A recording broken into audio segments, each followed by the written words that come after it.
I grew up predominantly on Fort Knox, Kentucky. My dad was in the Army for 21 years. And what was unusual about that was we lived for 10 or 11 years exclusively on Fort Knox. So my dad had several different jobs, which is pretty typical for a military career, but we just never really moved. So that's where most of my formative years were. I was born in Germany, again, because he was in the because he's in the Army, but I have basically no memories of that because very shortly after that we moved to Fort Knox. He did his tour in the first Gulf War, and then he came home from that and we lived in Fort Knox. I am an everyday athlete. I am an everyday athlete. I am an everyday athlete.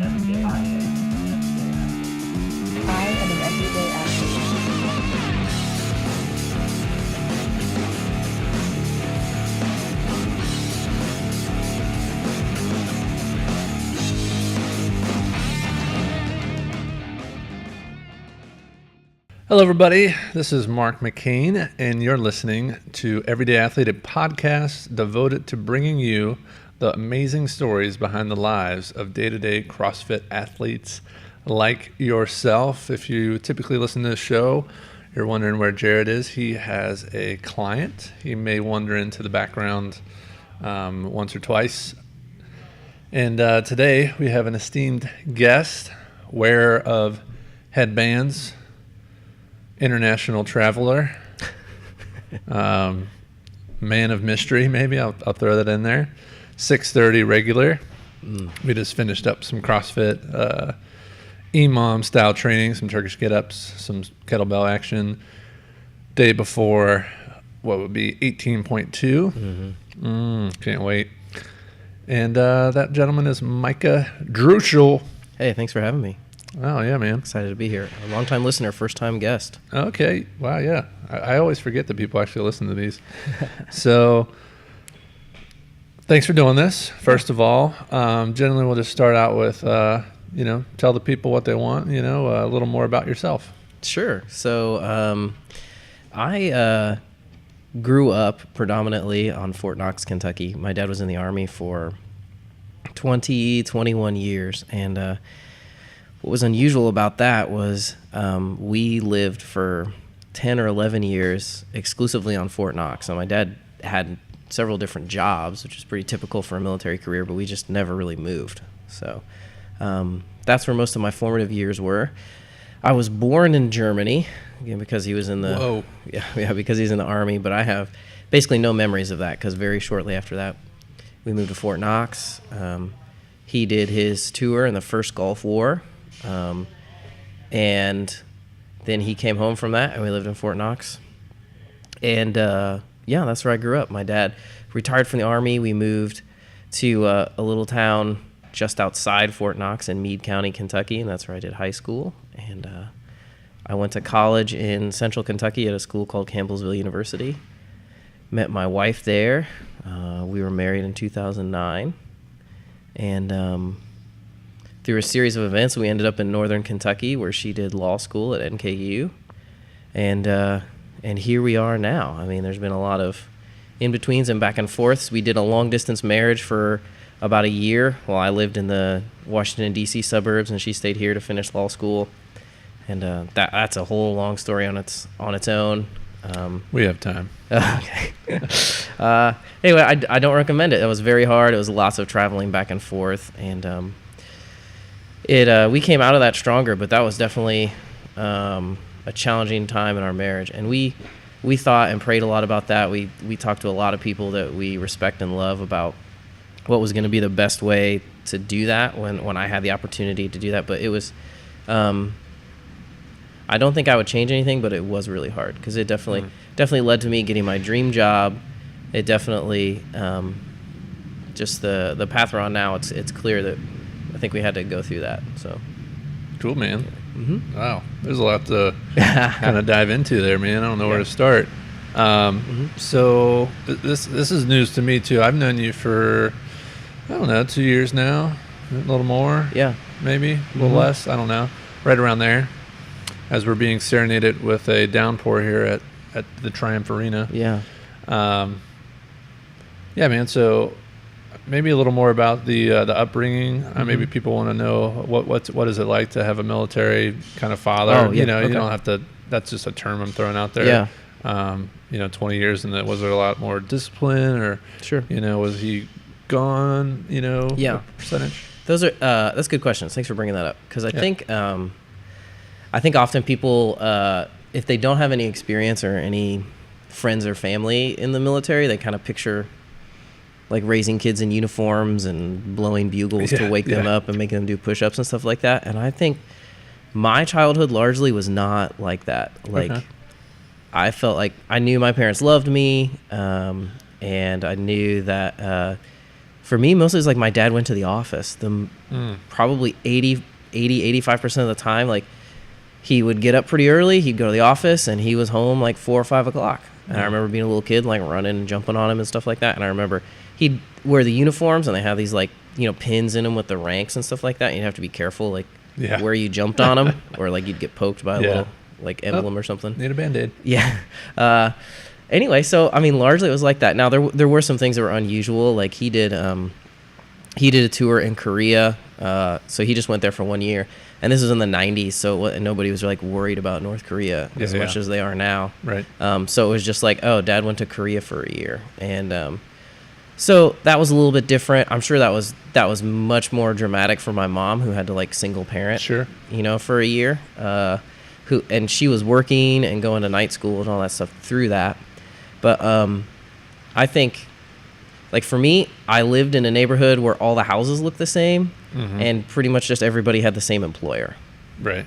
So Fort Knox, I'm not from here originally, so it's probably obvious to a lot of listeners maybe that are from Kentucky, but they have is an Army base there? Yeah. Okay. So that's pretty much like Army is like you said, the number one employer.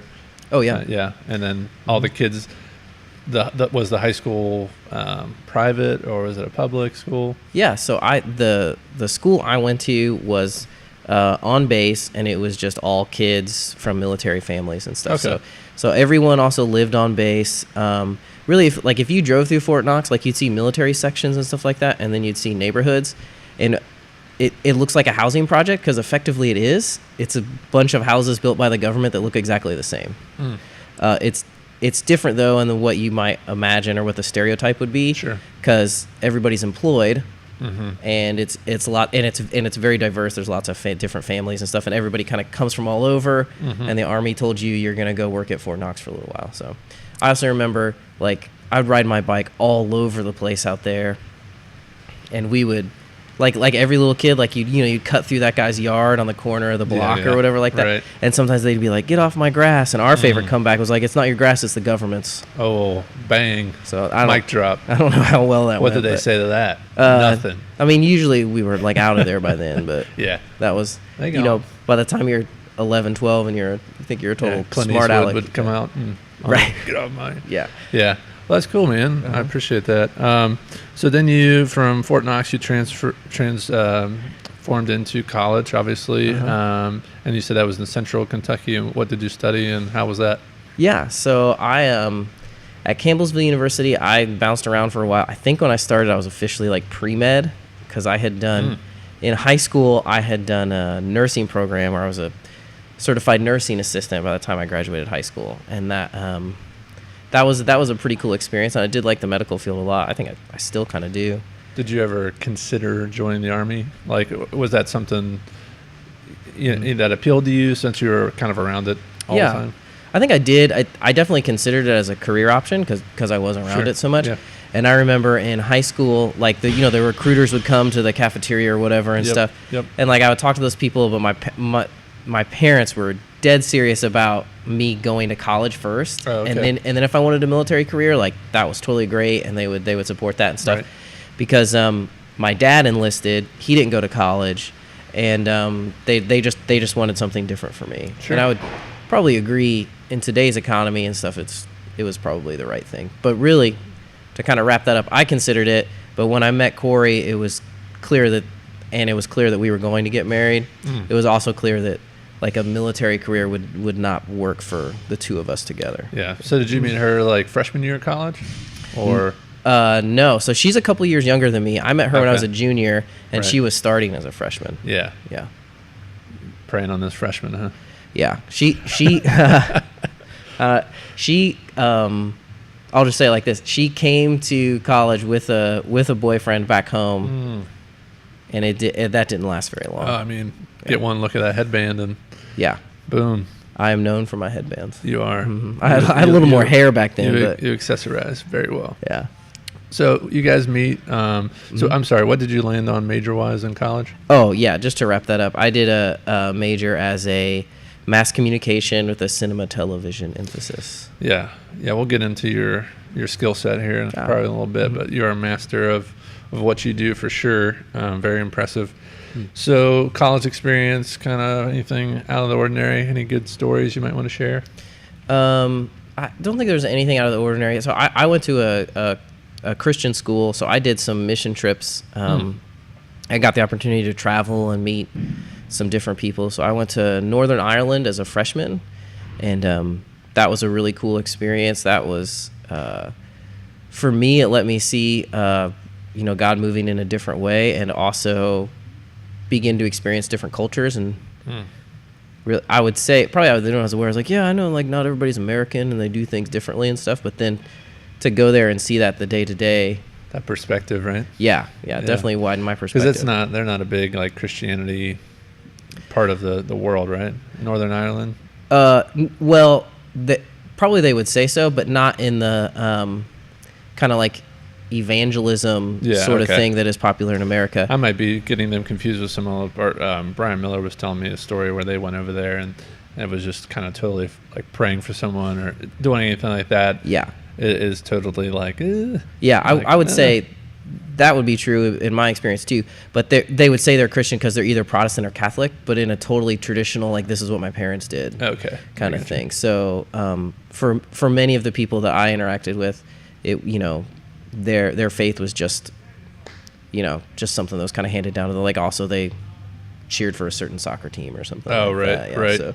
Yeah, soccer is big in Europe, right? Yeah. So, I mean, it was everything from that, so those more serious things, to like, how come none of the sodas here are cold? And why doesn't the ketchup taste right? And that kind of thing. And just, it was really good. That was a great experience for me to kind of widen my horizons. Jump in and share something real quick. Talk about just perspective and traveling and stuff like that. I'm someone that's never really been outside the country all that much. Been to Mexico once, and then we went to Dominican Republic for our honeymoon when we got married. I don't know. It's just been 7 months. Anyway, whenever we went there, we stayed at a resort, and they had this really amazing staff there. And this staff was just nonstop, just like happy, energetic. I mean, these guys did everything from games on the beach during the day to serving drinks, for lunch. And then they did the entertainment, which was like kind of a song and dance kind of show every night. And one of the guys that, I just happened to meet from Philadelphia down there, he spoke pretty fluent Spanish. And he's like talking to the guys because he kind of realized the same things. Like, man, did these guys ever get a break? And he had a conversation with one of them. And I guess they worked from basically like 8 a.m. to like 12, a.m., Yeah. And he asked him, like, do you ever get like tired? And he's just like, no. He's like, the alternative is, I'm going to be out there in the jungle or not really living my best life, so to say. So anyway, guess what I'm kind of getting at is it's just like you have that perspective and they're not making a killing or anything like that, but they're just happy to be, surviving in their environment, which is just entertaining people day to day and working long hours. And I guess why I bring that up is just like so oftentimes in America, and again, it sounds like you got off to a good start kind of early with your upbringing and whatnot, but so many times people just choose to complain and anyway. So I digress, but that's all right. I think going to those places and wherever you do, I definitely encourage everybody to try that. It definitely gives you a different perspective, and grateful for the opportunities and stuff that you have here in America. So what do you do for your day job, sir? Yeah, so I work at Crossroads Church, mostly in the Cincinnati metro area, but we have locations kind of popping up all over the place. And I work on a team that helps all of our physical locations and locations that are portable with all their audio, video, lighting, infrastructure, and technology and stuff. So I help equip those teams and train them and that kind of stuff. You went on a trip not too long ago, probably, right? Where'd you all go? What'd you do? So I have been the other part of my job is I'll also work on our like production film crew, doing mostly audio recording with them. And I've been able to go to Israel a couple of times with them, and that's been an incredible experience. Like just visiting and getting to see different cultures and that kind of stuff. Yeah. Yeah, you guys did like a really cool series. I think it was like Battlegrounds, and you guys traveled to different parts of, I think you were like in Jerusalem and different kind of, what's the proper term I'm looking for? Like hot sites or so like different historical battles and so on and so forth. And it was super interesting just to take that in, whether you're into relationships as far as Christianity or just you like history, because it was definitely learned some stuff from watching those. So kind of just, I tried my best there. I didn't really deliver on perspective. That's basically my undertones I was trying to get through whenever I went to that resort. And here we are, sipping drinks and relaxing. And here's these people working, 16-hour days and for probably $1 an hour or whatever they're getting paid. And they're as happy as can be. Maybe what's some perspective you can gain or you have gained maybe from going to places like Israel?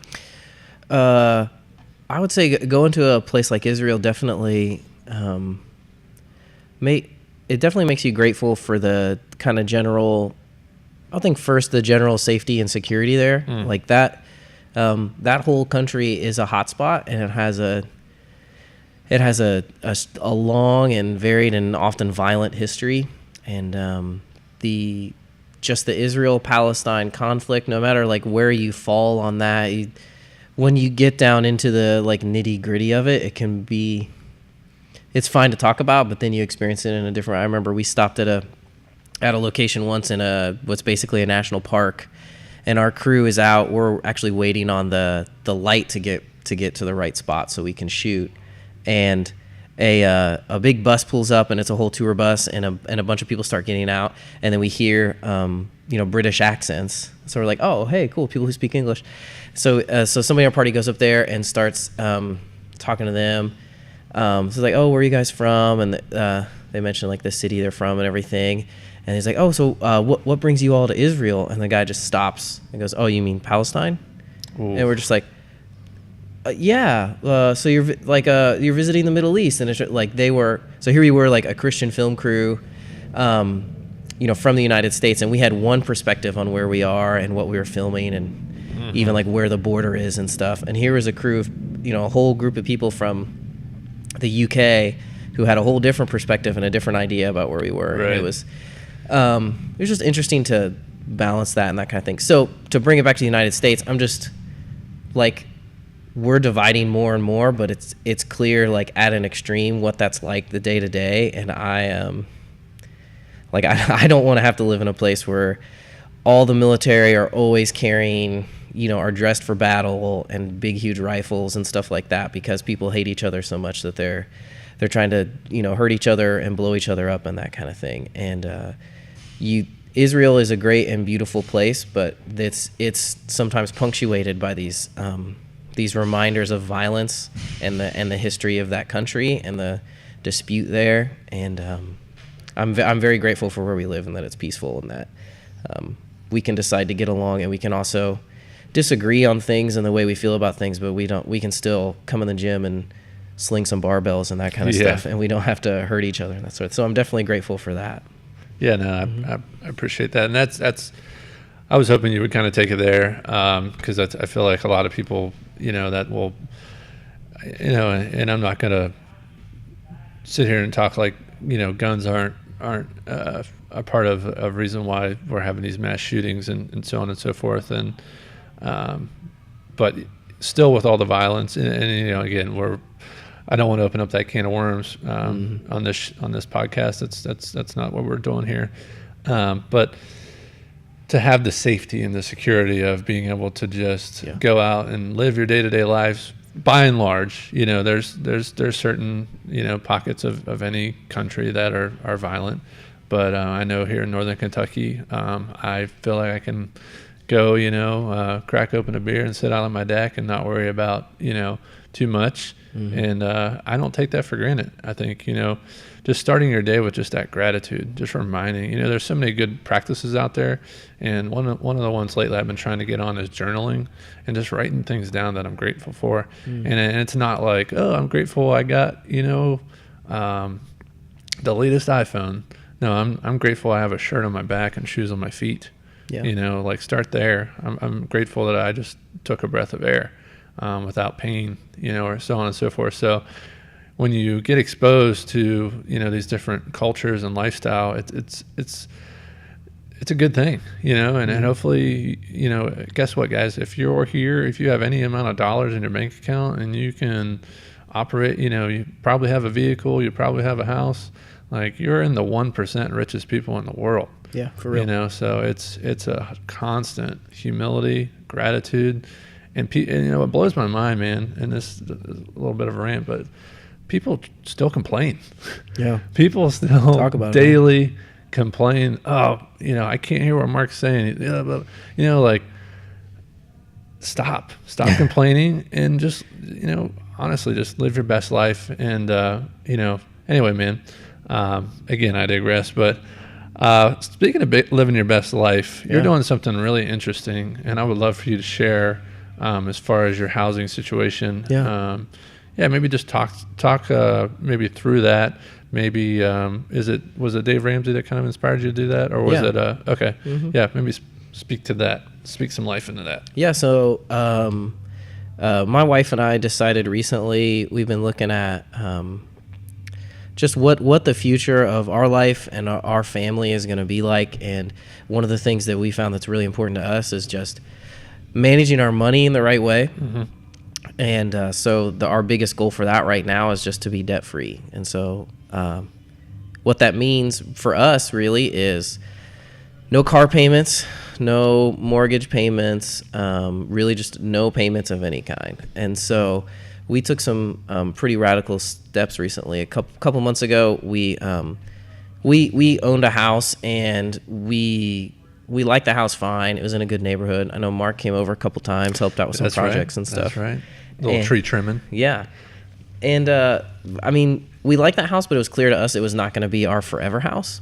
And so we kept looking at it, and then we were trying to pay down our student loans. We both of us had student loans, and we would just get to a point where every month, like, okay, we can pay some extra on the student loans. Oh, but then the air conditioner's broken. Then the basement leaks. Right. There's always something. Yeah. And so we weren't really ready for that. So we were just like, you know what? Let's go ahead and sell this house. Like, the market's kind of up.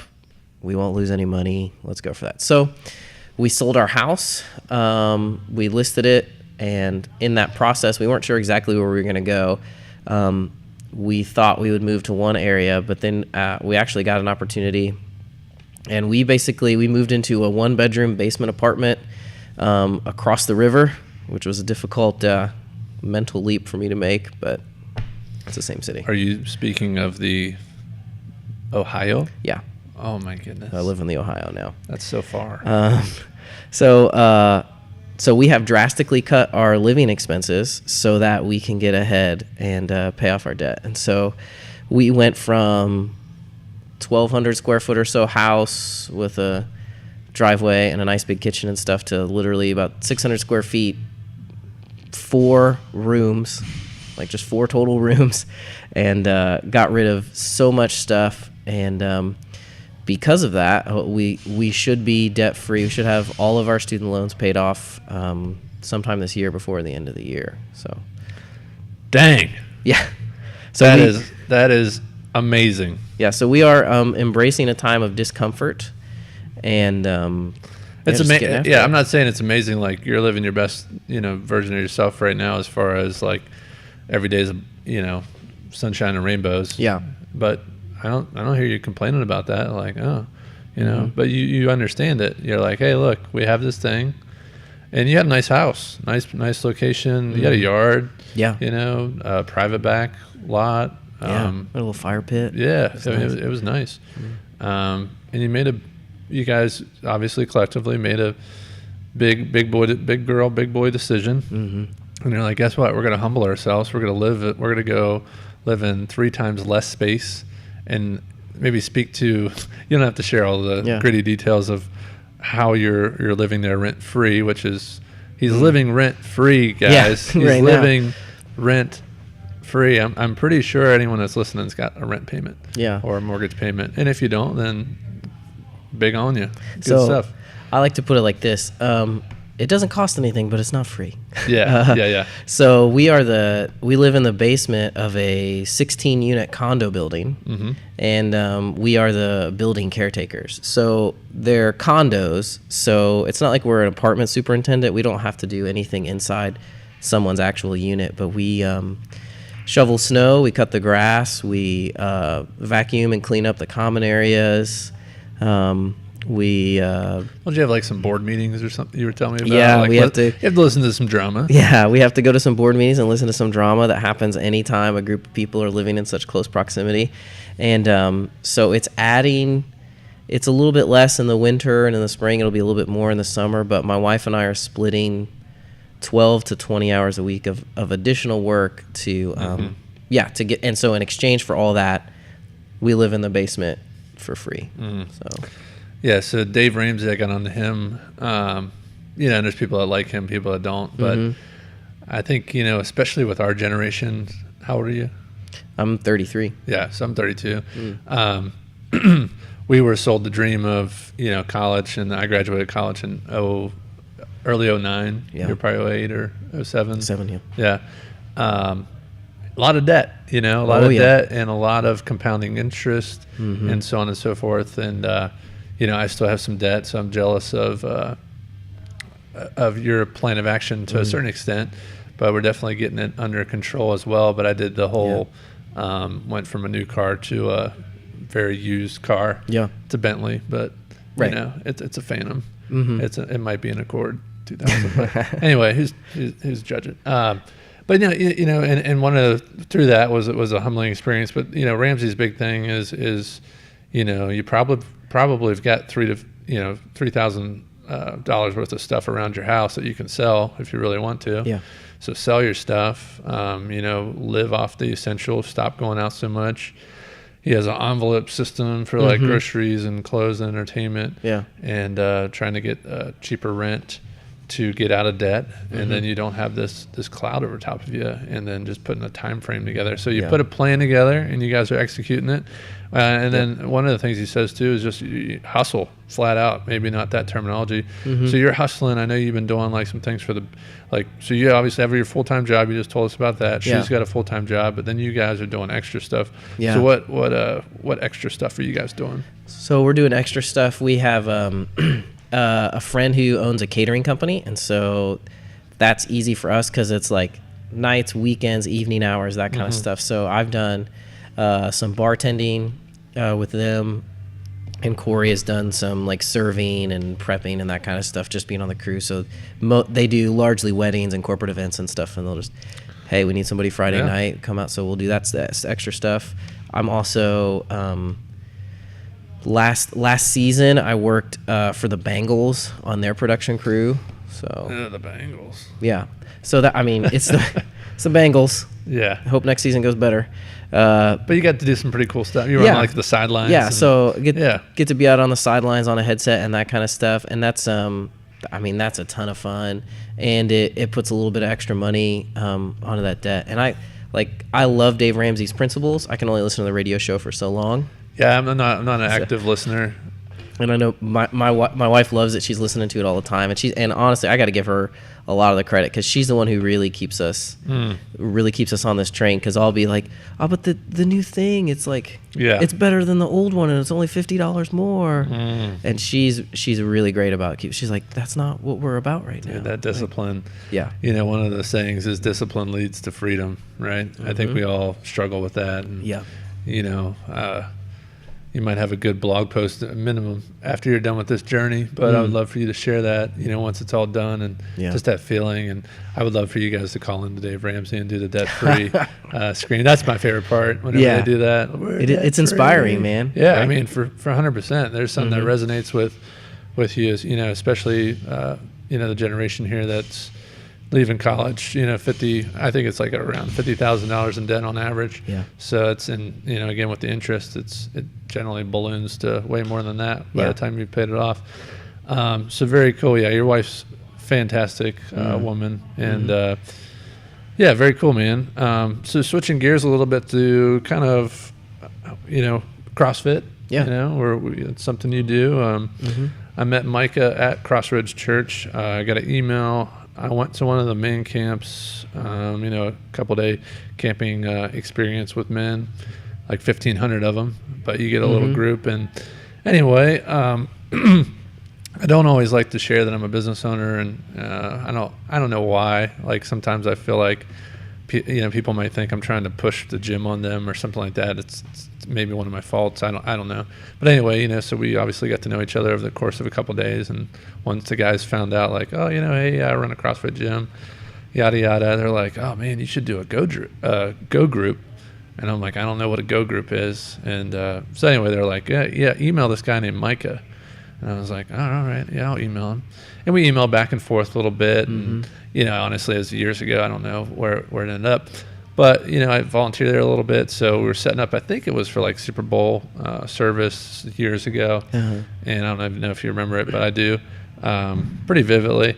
And I remember whenever we were emailing back and forth, you had a pretty distinct profile pic. So I recognized you sitting there. So I was like, hey, are you Micah? And he's like, yeah. Anyway, it was just a very passing conversation. Just, hey man, hey, I was Mark. We emailed back and forth a couple times about CrossFit. And I think you might have said something like, yeah, I'll stop over. And I was like, I didn't really think too much of it. People say that a lot. And sure enough, man, you stopped over and kind of got rolling. And I know, maybe we'll just speak about a little bit of your, let's start with just prior stuff, because I know you do a lot of GoRuck stuff. Maybe dive into that. And then CrossFit, and then maybe how that's improved. Yeah. I'm glad you remembered all the details of that. I remember going to the gym the first time and being super dumb nervous. Yeah, that's all right. Yeah. So I think my fitness journey, I played soccer as a kid, just kid, youth league, rec league soccer. And that was really it that I did for fitness. I think, it was my own choice, but I think it wasn't like my parents never pushed it on me or anything like that. And I think from my dad's perspective, it was, he had to do that stuff for work. And so he wasn't gonna come home and force us to exercise and stuff like that. Now he definitely encouraged me to play soccer and pursue that kind of stuff. But then by the time I got into high school and it was clear, you start to narrow down what path you're going to be on. And I leaned away from the sports in that instance. And I was, I was doing all the AV stuff and drama club and getting involved in church and that kind of thing. And so soccer kind of fell by the wayside. And through those years, I my health continued to decline and my fitness definitely declined. And I reached 2012, 2011. I was in the DC suburbs, like I mentioned earlier, and what I was searching for was backpacks. I got a thing for backpacks. I think it's more accepted now, but back then it was people. Anyway, just don't discriminate on my backpack. Right. So I wanted a backpack collection, and I found this company called GoRuck that made some pretty awesome gear, all made in the U.S. And then they also did this thing called the GoRuck Challenge. And I remember watching some videos of that and just being like, wow. It's no joke. Yeah, I want to be able to do that. And what really got me was a lot of things are races and they're individual accomplishment and stuff like that. And this was not. This was a team thing. And it's there's a lot of good phrases that when you get into those moments and you think about, feeling, it's like if you're feeling bad, look to the person to the left, look to the person to the right. Chances are they're doing worse, and then decide to help them. And so that for me really resonated. And I've never really shared this with anybody, but basically from that point, like I decided like, oh, I want to be able to do one of those. Yeah, I love that. And I remember like one of the first times I was like, well, I guess I need to be running because that's what everybody does for fitness. Right. And so I went, there was this nice trail that went behind the condo that I was leaving, and I went out and started to run that trail, and I could go about like 30 seconds at a time. Oh, geez. And that was it. And that was 7-8 years ago now. That's kind of where it all started. And since then, I've continued to work on things. And I moved home from Virginia. And then 2013, I started a Couch to 5K app.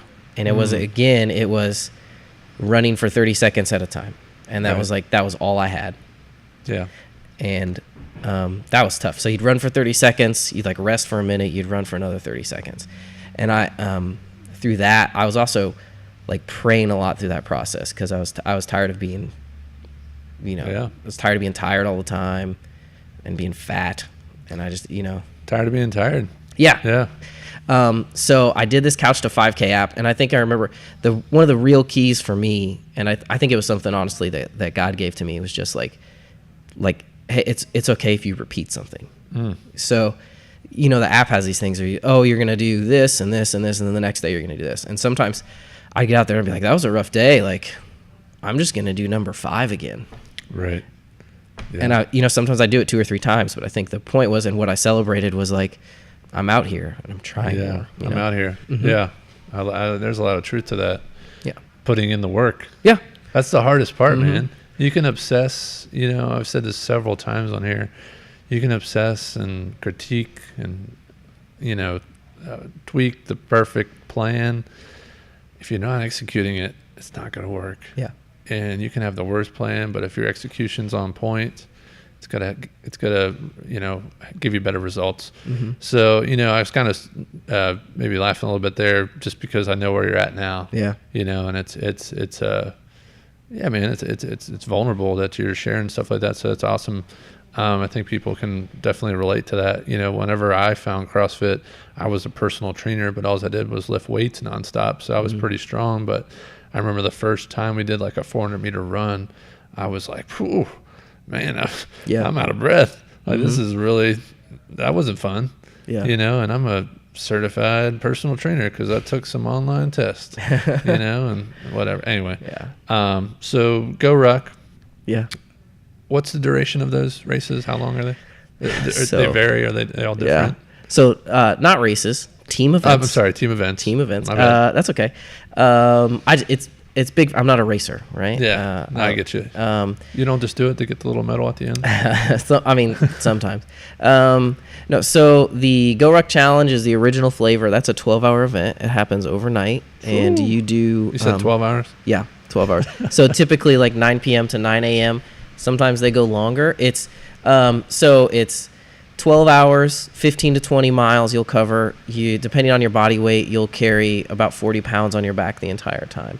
And then one of their phrases is under promise, over deliver. So it's not uncommon for those events to go 15, 16 hours, 25, 30 miles.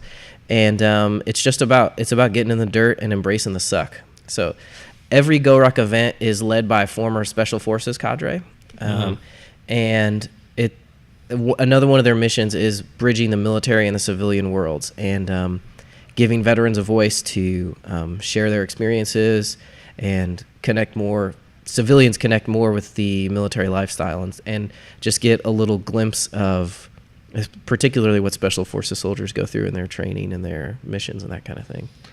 Yeah, those men and women are on a whole different level when you look at the mental toughness aspect. So I love that they kind of get beside you on that event. And do you get assigned a team, or is it like random? No, it's basically you show up and everyone who shows up is the team. Okay. Sometimes if it's one giant team. Yeah. So sometimes if the classes are very, very large, like 50, 60, they may split it up into kind of 2 squads. I got you. And then sometimes there'll be some competition there. Right. But again, it's rarely the point. It's often...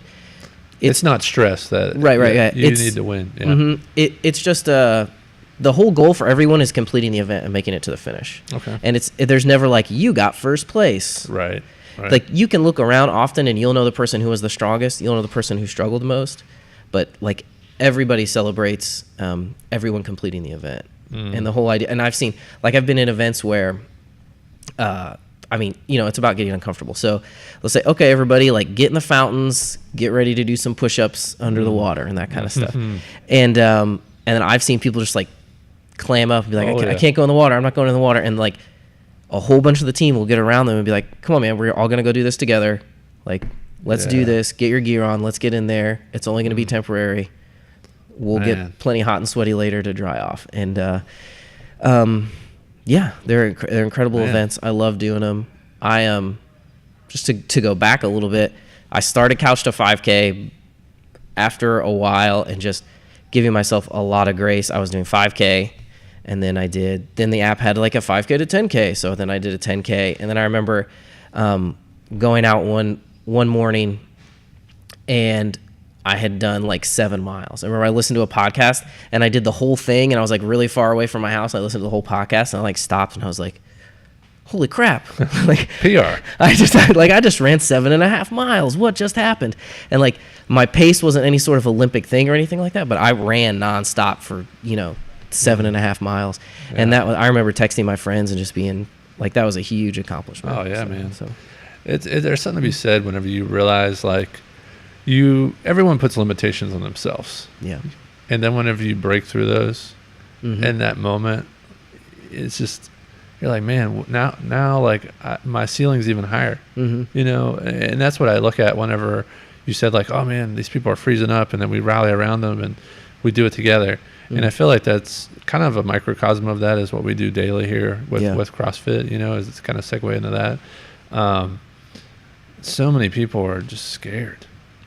And honestly, it's almost like the boogeyman when you're a little kid. It's like, I'm scared to go to sleep, and he's in the closet, and it's like there's no one in there. Yeah. It's things that you're building up inside your own head. And guess what? Not only is he not in there, now I'm going to give you 5, 10, 15, 20, whatever, however many people you need around you to convince you that you can do it. So that's super powerful, man. You get me fired up. Yeah. So yeah, CrossFit, you've been doing this how long now? I've been doing CrossFit for a couple of years. I did my first Go Ruck challenge, and I thought I finished that, and I felt like, yeah, I'm pretty fit. Like, I guess I can start coming to CrossFit. Yeah. Which is, let me say, that's the wrong way to do it. So, just get your butt in here. So, and kind of like you alluded to, I got a hold of you, started doing some personal training, and it became clear to me that I was not as fit as I had thought I did just because I could suck it up for 12 hours. And by the way, I finished that first Go Ruck event and I couldn't put my arms over my head for about 2 or 3 days. I was so wore out. So, thanks again to you who took time, did some personal training and stuff with me. I think we met maybe 3-4 times, did some exercising and stuff like that. And then I looked at you and said, hey, I think I may be ready to do the regular classes. And you were like, all right, awesome, man. Like, here's where you sign up, and here are our class times. So I started coming to 6:30 at the old facility, and I think I discovered that it was a lot of fun. Everybody was challenging everybody. Nobody judges here, and I think often, like you mentioned CrossFit to somebody, and often people are like, oh, you're going to get injured or whatever like that. And I have seen more here at this gym. I've seen more often, more correction or more telling people like, hey, take the weight down. Or like even just like this morning, Mike's working on an injury. So he comes in, he's like, hey, I'm going to ROM WOD. I'm just going to stretch it out today. And he's like, right. All right, rock on, Mike. Good to see you. No judgment. Yeah. And so I definitely put at ease with that. And so I've been doing it about 2 years now. And it's it can get pretty exciting to see your numbers go up, to see yourself get stronger. And yeah, you've seen some, and again, I know you're super humble, so I'll brag on you for a second. You look incredible. I was honestly saw you the other day, and I was like, man, he's if someone knew you 2 years ago and they saw you today, you're definitely not the same dude. So you've lost a little bit of weight, and I don't know if you know your body composition as far as like body fat, but you're definitely lean and you definitely look like you're, working out. Yeah, thanks. Yeah, I'm probably, from that first couch to 5K, I'm probably 50 pounds lighter. Wow, that's awesome, man. Yeah, and that has been in the gym, and then it's been, more importantly, it's just been discipline and eating. Yeah, man, the discipline eating is key. I mean, and like we just kind of talked about, and we've mentioned it several times now, CrossFit's awesome. It's a good program. Listen to your coaches wherever you're at. Get plugged into the community for motivation. You can run that gambit for as long as you want, and still get mediocre results. But if you discipline yourself with your eating, and this is anything, just discipline yourself with the eating. Like you just mentioned, like, hey, just get your butt in here. If you want to do anything to prepare for CrossFit or any intense, workout program, go ruck, whatever it may be, just clean up your nutrition first and foremost. So yeah, man, I like said 50 pounds. Wow. That's fantastic. So it's been mostly eating, coming to the 6:30 pretty consistently. Yeah. How has this overall impacted maybe just your confidence level in general, or relationships with your wife or your friends, your family? Maybe just breathe some life into beyond these four walls. How is this impacting you? Yeah, I mean, my wife definitely appreciates me losing 50 pounds for all sorts of reasons, and she she wants me to be healthy and stay around as long as I can. And so, also, I like to use the word confidence, because I think it's definitely, there's something about coming in early in the morning, like putting in work, and then driving out there in the world. And I mean, honestly, like I feel like, hey, everybody, like I already put in some work. Where you been? Let's do this. Yeah. And it's great to go to a meeting and just like feel a little bit sore, but feel like you really accomplished something. And I mean, I like starting my day that way. I probably wouldn't have said that a year ago, but it was the discipline in getting here, putting in the work, knowing where things would end up. But it's given me a lot of confidence. I'm stronger. Like I can. Sometimes in my job, we have projectors that weigh 150, 200 pounds, and we have to sling those around. I'm not saying like I snatch that over my head or anything like that. Yeah, you don't want to show off. Right. But it's because it's a big, awkward thing, but it's like I'm not intimidated by it. If I have to carry a bunch of cable up 5 stories to get into a catwalk, like that's fine. I can do that. And I can work when I get up there. And so I'm really grateful for that. Just the other day, like I posted to Instagram, here was this like road case of this big thing, and it was big and heavy and awkward, and I had to take it up some stairs, and I was just like, okay. And so I've learned the body mechanics of it, and I've also learned the confidence of it, and trusting my body and to be able to do those things. Yeah, I mean, there's something to be said about just when you're about to pick something up in a box that you might not necessarily know how the weight's distributed or how much it actually weighs, to just go over a simple bracing sequence of like, all right, I got to keep my neutral spine. Because we've all, honestly, you've heard that person that, old Uncle Jim threw his back out. Yeah. And I love that you mentioned like, hey, yeah, my wife appreciates this. And our goal is ultimately to live the best life on this planet, and who wants to get to age 62 and retire and just sit on the porch all day? Like, man, if that's you, like, good on you. You're probably listening to the wrong podcast. Yeah.